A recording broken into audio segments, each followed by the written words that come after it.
Hey, Erin, welcome to the His and Her Money Show. Hey, Erin.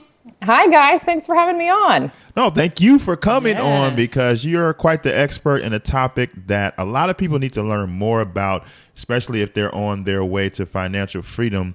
You have a technique and you have figured out a system that can help people save tons of money when it comes to their food and the budget that goes along with it, because you have mastered the art of meal planning. And so we're going to dig deep into that topic. But before we do, can you just take a moment and introduce yourself to the audience and just let them know what you are all about? Sure. I am Erin Chase, and I started the website $5 Dinners back in the summer of 2008. And it has evolved over time, and I'm still sharing recipes there every single week, budget-friendly recipes. And we have spun off 2 meal planning websites and memberships and a grocery savings class that are all related to my core desire and mission, which is to help people spend less money on groceries. And I'm passionate about it because I do it and because it's such a need. But the other reason is that it's like one of the few line items on our personal finance budgets and our budgets that we have like a lot of control over. And I think that's something that people don't realize, that you have all this control. If you want to take control, you can. And that's what I've been all about from the very beginning with $5 Dinners and all of the recipes and articles and content and meal planning information, encouragement, inspiration that we have shared there over the years. Love that. Love that. So let's talk about meal planning. For someone that has no clue on what meal planning is, can you tell our audience a little bit about that? What is it and how do they do it? Okay, so let's start out with the cliche, because why not? So those who fail to plan to fail. And sure, total cliche, but when you really like get down to it, like that's legit. Like if you don't plan what you're going to eat and what you're going to buy at the grocery store, you're going to spend too much money and you're not going to be able to help yourself along the way to your financial freedom, to paying down your debt, to reaching that wealth level that you want to reach, wherever you're at in your journey, right? Like you're not going to get there if you're not being intentional and making steps. And like I said earlier, like you have control of your grocery budget. And one of the best ways, actually the best way that I say to do it, is make a meal plan. And what that looks like is different for different people. And it also looks different depending on what type of a cook you are, if you're a newbie, if you're kind of amateur, if you're gourmet, like it looks different depending on where you're at, even in your cooking journey. And it also looks different depending on where you're at in your savings journey. So I'll just share what that means, I guess. So when you're first starting out meal planning, I always say, keep it simple. Just write down 5 meals that you're going to have this upcoming week. Whenever you want to start that week, it's up to you. Whether it's a Sunday, you're planning Sunday to Saturday, you're planning Monday to Sunday. If your sales are in the middle of the week and you want to plan around sales, which I highly recommend, in there Wednesday to Wednesday or Wednesday to Tuesday, pick whichever day makes the most sense for you and your mental calendar, your actual calendar, and then write down 5 meals. I'm only saying 5 because I want you to keep it really simple and I want you to have a little bit of flexibility in there, either to go out to dinner. We have dinner with our family oftentimes, several times a month, leftover. So leave a little wiggle room, but 5, I like to say 5 because it keeps it really simple and drilled in. And 5 is just a nice round number. So start there and then, but unless you want to be super type A, don't assign meals to a day. I say that because then that gets a little overwhelming. That's a little bit too much. Like really keep it simple and just do 5 meals. Get the ingredients, either check your pantry or your freezer, get the rest of the ingredients you need, and then just make those 5 meals at some point that week, right? So just having the plan and knowing, okay, sometime this week we're going to have slow cooker red pepper chicken, right? At some point. I don't know when. If you want to drill in and kind of plan based on your schedule, like Thursdays and Tuesdays at our house are just like kids going every direction. I'm not kidding. And so those are the nights that I need a slow cooker meal. So I sort of plan around that. But if you really want to dial in, you can absolutely plan based on your schedule, based on sales and all of that. But over time, I found that my meal plan as I evolved and as our family has grown and as we've become busier, my meal plan looks more like half meals from the freezer, half meals that are fresh from the grocery store, kind of depending on what's on sale and what vegetables and fruits I get and whatnot. So it kind of can evolve. Some people are super into monthly meal planning, where they'll plan a whole month's worth of meals based on what they've got in their freezer or their pantry. So it really kind of depends on where you're at, but the key is just writing it down and having that plan. That's good. And I heard you mention something about planning your meals around the sales ad. I think that that's big. And you're right. Every single Wednesday, we get our ads delivered to us in the mailbox. And usually grocery stores, they put their hot items right there on the front of the ad or on the back of the ad. Can you tell our audience a little bit about that technique? So if you can do one thing and learn one thing for me, it is just that meal plan based on what's on sale at your store, especially the meats, especially what meats you're seeing on sale, because the meat is typically the most expensive part of a dinner anyways. At least it is at my house. When I break down a $5 dinner for our family, the meat is the majority of that cost, right? So if you can plan your meals based on what's on sale, what it's specific, just meats only, you're going to cut your spending 15-20%, that alone. I'm not kidding. It's crazy. Because the meat, the loss leader prices for meats versus, and by meats I mean chicken, pork, tenderloin, all of the meats, right? Sometimes fish too. It's not as often on sale, the seafood, but the other meats for sure, pork, beef, and chicken and turkey, right? So if you can dial in and be like, okay, so chicken's on sale this week. We're going to have 2 chicken meals this week. I like to kind of spread them out and just kind of do one of each week, whatever your style is, right? But you can also say, okay, I know chicken's not going to be on sale again for a couple more weeks, or I don't have another grocery store that might have it on sale in a couple weeks.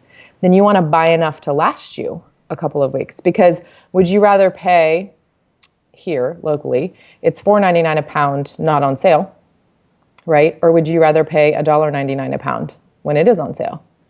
Like $1.99. Yep. Don't pay $4.99 in 3 weeks. Like, stock up on it now, right? So that's just chicken as an example. Pork roast around here, we love like shredded pork, and so cooking pork roast in the slow cooker. It's still on sale for $1.49 a pound at one of my stores here. It's insane. So you better believe that I totally stock up when that's on sale. And then I know I've got an easy slow cooker meal. I just toss it in with some whatever sauce. I have, 14 different sauces in the fridge that would go well with the pork roast, right? Toss it in the slow cooker with some sauce, and we've got great shredded pork sandwiches for dinner. So that's you kind of have to play that game. I think if you can play the game of meal planning around sales, specifically to meat, you are going to see lots of extra dollars showing up in your grocery budget and then your overall budget. Yeah, and I think you bring up a good point about the meat, because over here at our household, we're in the Chicagoland area. Everything is high over here, especially the meat. Now, I'm sure that and there's gas. Right, and gas, right? I'm sure that there are people listening that are like, okay, well, how do I know what's a good price for something? Do you have a certain dollar amount that you go to the store and you say, okay, I want to make sure that I plan our meals for under $5, or, how can someone figure out a good price to pay for items such as like your meats and things like that?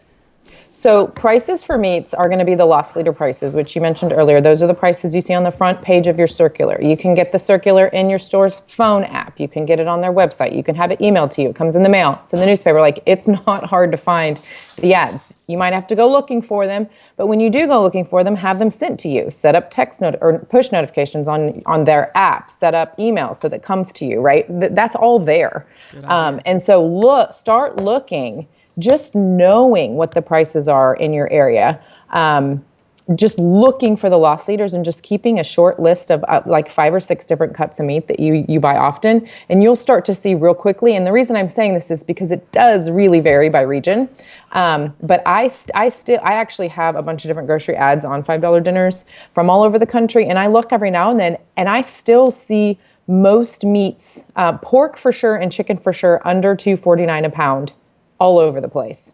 And then beef is a little trickier. From the drought that happened 2 years ago, those prices haven't settled back out or down even. So anytime beef is under $2.99 a pound, you're going to want to grab a bunch. But it's closer in the $3.49 to even $3.99 a pound range, because the particular beef market didn't recover from the drought. I think it was 2014, maybe it was 2013 and 2014. But so that has not recovered. But chicken and pork for sure, you'll see those under $2.49 a pound, if you're in Northern California or if you're here in Central Texas. Great point. I love that. Create a price list, create a list, write down some of your favorite cuts of meat and put the price down, and then you'll start to notice the difference in the price ranges. So love that. Love that.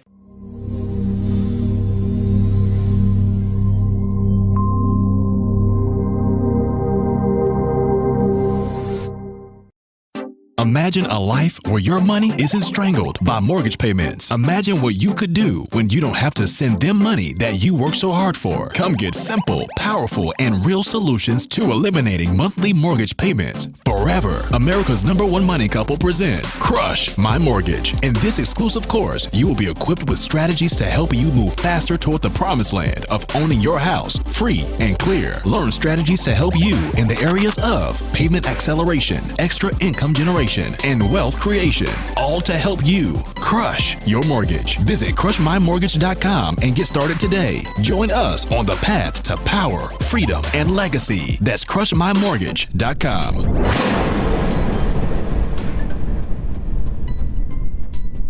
I know that there's plenty of people tuned in right now who are taking copious notes, and they're like looking up apps and everything while you're giving them instruction. But I'm also sure that there's some people tuned in. They like, yeah, that sounds kind of cute. And they're just not making the connection between their financial goals and how meal planning can help them achieve that. So talk to that person and tell us, why should someone consider meal planning, and how does that connect to their finances? Yeah, because you have an amazing story back in 2008, a personal story that we definitely want you to share with our audience on how you were awakened to this whole meal planning thing.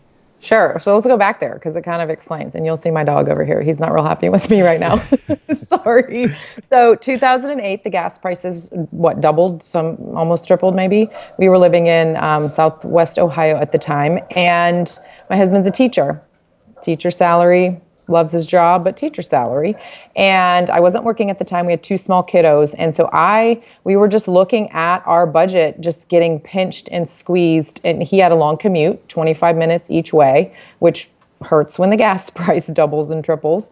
And so I was like, okay, well, I'm not working. I had to do a little bit of work with my kids, long story, but outside of that, I wasn't working outside the home or drawing an income. So I thought, okay, well, I'll take it upon myself to work to spend less money. And like I said earlier, the one area that we at that time had control over was the grocery store, right? So we were already at the lowest. We were financed at the lowest we could have been financed at the time for our mortgage. We didn't refinancing for a small percentage point wasn't worth it with the closing costs, right? We have never had cable in our entire married life. We were already bare bones in our personal budget, very simple. And so I looked at this and I'm like, we're spending $500 for a family of 4 and 2 small kids. That's just a lot. And so I really drilled in and dialed in, and I was able to cut our grocery spending in half with the meal planning we've talked about. Like I said, it was meal planning alone, and meal planning with just meats I think can save 20%. Obviously, everybody's situation is different. That's a very ballparked number from my experience in working with other people.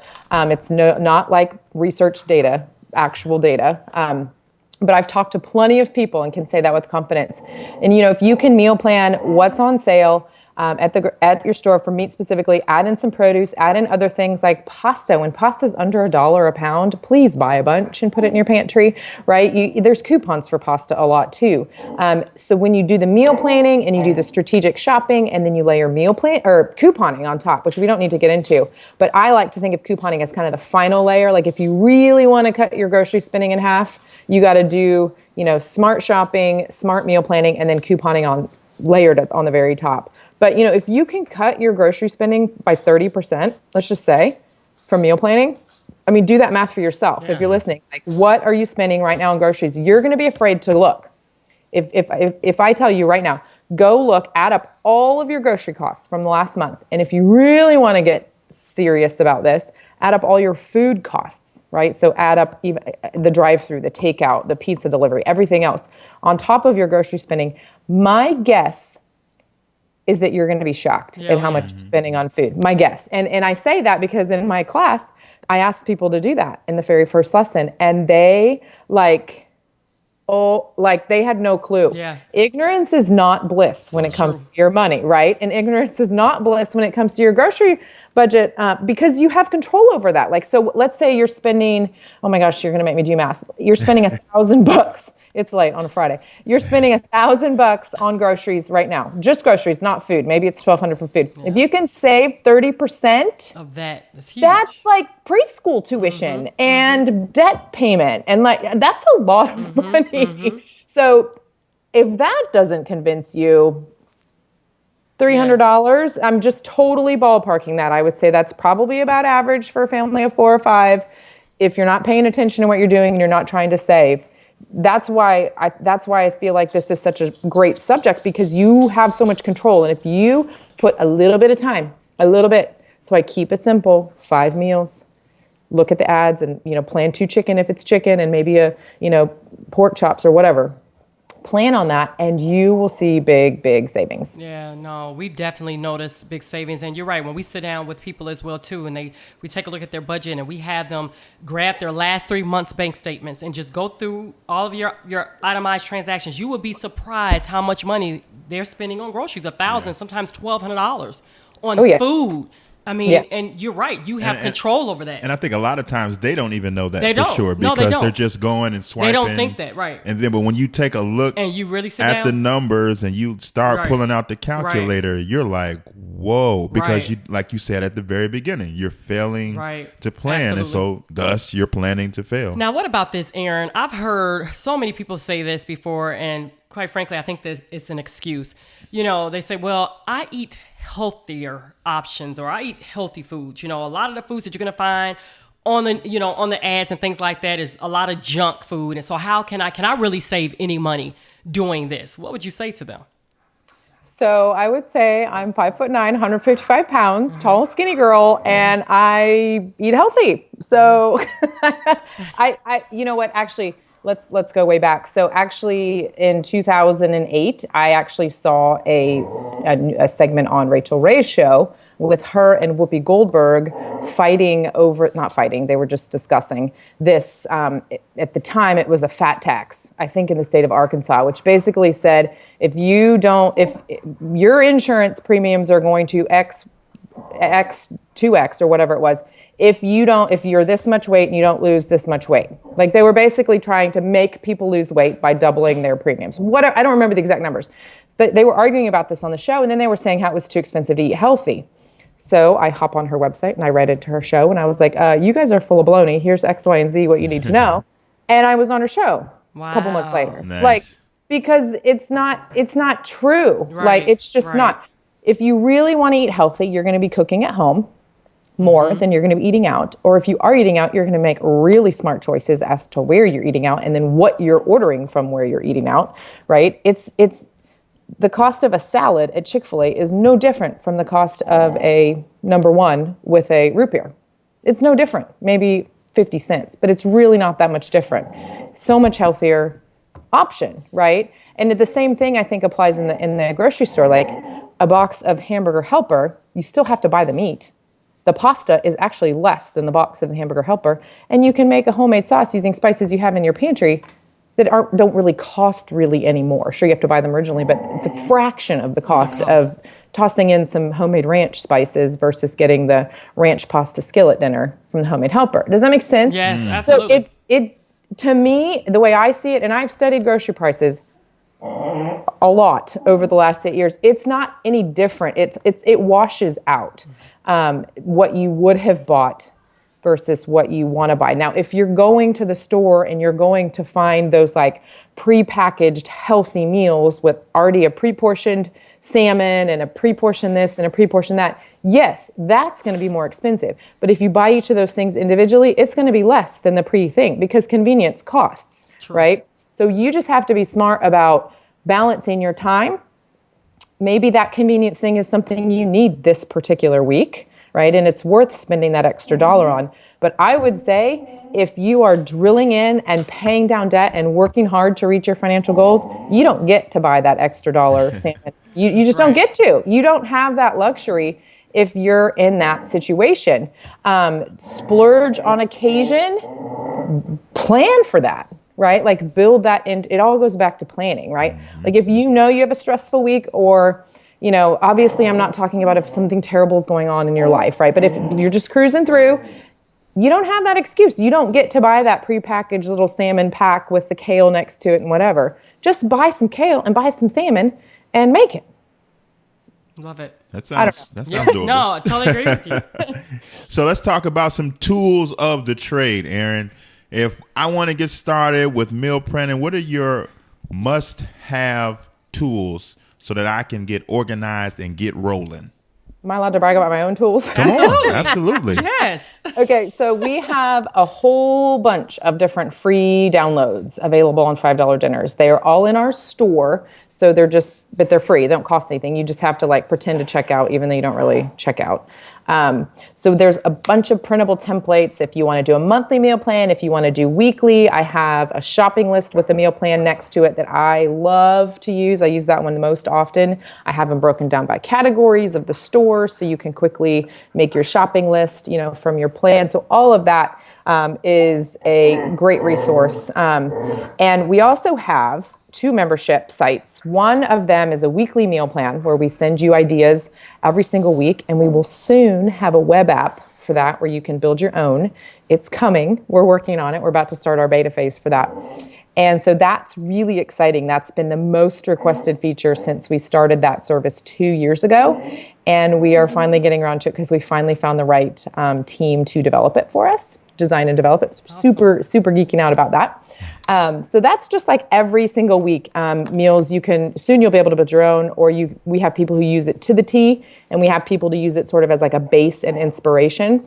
And in that meal plan, I include every single week, a chicken recipe, a ground beef. I try to vary it up so that you can take advantage, especially meat sales, right? That's why I vary it up like that. So that one is fantastic if you just want somebody else to do it for you, or give you a jumping off point. Okay. It is a wide variety of recipes. So if you have a super picky family, I would not recommend until you can, well, actually, I shouldn't say that, until you can build your own, right? But I've also had people tell me, including a friend here at church, say, oh my gosh, my son who never eats this ate X, Y, and Z off of the meal plan, right? So just because they made something different and new, he was willing to try it and he enjoyed it, right? So I shouldn't say that about picky eaters. I know picky eaters is a whole nother story for a whole nother day, but so that's weekly one, and that's just a great option if you just are too stressed and don't have the brain space, you just don't have the organizational personality or whatever, and you want it done for you. That is a fantastic option. And the second membership that I mentioned earlier is just freezer cooking. So it's only freezer meals. It's only a certain type of freezer meals, and we do have a web app for that, and our mobile app is, well, it's on my phone. It's not released yet. We're still getting it all tested out, but we're going to have the mobile and tablet apps available for that one as well. And that one is freezer meals. So the sort of make ahead concept, and the way that I structure the freeze easy strategy is make 10 meals at once and put them in your freezer. And because of the specific type of recipe that I mentioned, it's quick. My goal is for you to be in and out of the kitchen in an hour to put 10 meals together. So it's a lot of putting chicken in the bag with some veggies and some sauce, and then, maybe browning some ground beef, and then putting away sloppy joes and maybe spaghetti sauce or taco meat, just putting different meals and meal starters into the freezer. And my goal is to get you in and out of the kitchen as fast as possible, because I know I'm busy and I know you're busy, and I'm trying to make it easier for you. So that one, you can build your own, or we also have them available for you, new ones each month. So new plans tomorrow. And that one, we give you recipes, shopping list, and we give you the complete step-by-step breakdown of do this first, do this second, do this third, so that you're not like waiting around for the ground beef to finish cooking. Does that make sense? Absolutely. It's like you do that first, and then you do this next, and then you do this next, and then you put everything together. So it's a very specific style and strategy, and it has been so well received by our audience just because it makes it easier. And like I said, now my freezer's full, not full, but pretty full. And I just do a steady rotation of fresh meals, freezer meals each week, kind of depending on our schedule.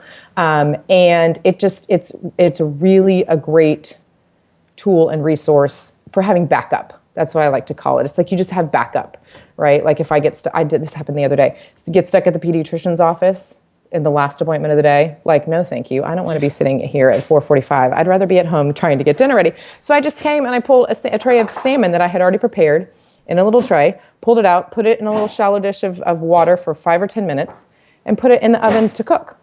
It was ready like 20 minutes later.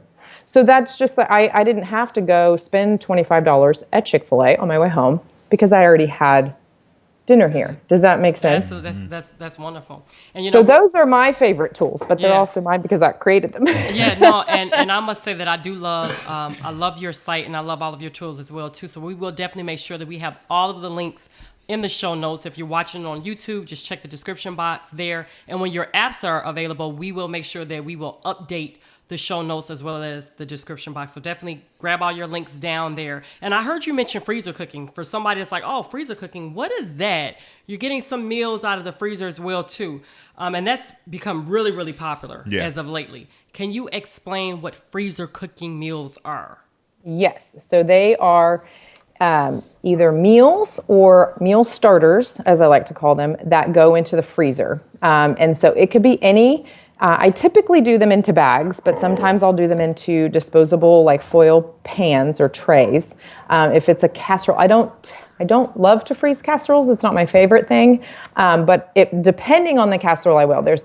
We have this great Lazy Mom lasagna bake that's so good. It's just like penne pasta and all the same fixins as lasagna, but just kind of put into a tray. It's much more delicious than I'm making it sound, I promise. But all this to say, like, that's one example of a pasta casserole that I would put in the freezer. But there are some that I don't prefer because they just don't cook well after the fact, if you will. So it's real quick type, well, at least for me, the kinds I prefer in the freeze easy meals, it's just quick type recipes. So let's go back to saving money on meat, right? And buying meat in bulk. Like if you see that $1.99 or $2.49 a pound sale on chicken breast, I personally would get like 10 or 12 packages. I'm not kidding. Okay. If you really want to get serious, dial in with me, track with me here. Right. And so I would leave maybe 1 or 2 in the fridge to make that particular week. And then the rest, I would get out some gallon size bags or trays. And then I would add different things to them. Either I bought the things in advance knowing that I was going to do a freezer cooking session, or I just find things in my pantry. So it could be anything as simple as, okay, we're going to just cut up the chicken and add barbecue sauce. And then I'm going to write on the bag, this is for barbecue chicken quesadillas. You can freeze tortillas, you can freeze cheese. You don't have to make them. I wouldn't make them ahead of time. I don't prefer to make them. I would make them in the moment, but at least I've put them all together into the freezer, and here's the 3 things I need to make barbecue chicken quesadillas. There's something about knowing that you've got a meal like there. Yeah. And to assemble that wouldn't take that much time. And it's also like that whole what's for dinner question won't bug you because you're like, oh, I have that barbecue chicken quesadillas all sitting in the freezer, right? So it's part meals or it's full meals. Like the lasagna bake, that's like a full meal. I would just serve it with some like salad or broccoli, right? Some side dishes. I don't freeze a ton of side dishes unless it's just like frozen vegetables straight up from the store. So that's what freezer cooking is for me. There are specific types of meals and recipes that are freezer friendly. Do not try to freeze anything and everything. Okay, there is like a method to all of that. And I do have a workshop that teaches all of that. But just know that any recipe that we have in the Freeze Easy database and the Freeze Easy meal plans is a very hearty, like freezer-friendly meal. And another type of freezer meal that's super popular, especially in the last 2 years, are these sort of freezer to slow cooker meals. And that's where you put everything that you would put into the slow cooker, you put it in a bag instead, you freeze it, and then always forget to pull them out. I always do. It just happens. I can't, or it won't thaw overnight in the fridge. They just don't. The packs are too thick to thaw overnight in the fridge. So I just put it in a bowl of warm water for 10 or 15 minutes while I'm scurrying about making lunches for everybody else, and then start the slow cooker like as we're running out the door. And it will have thawed enough to put it into the slow cooker, partially thawed, and then you can cook it from there.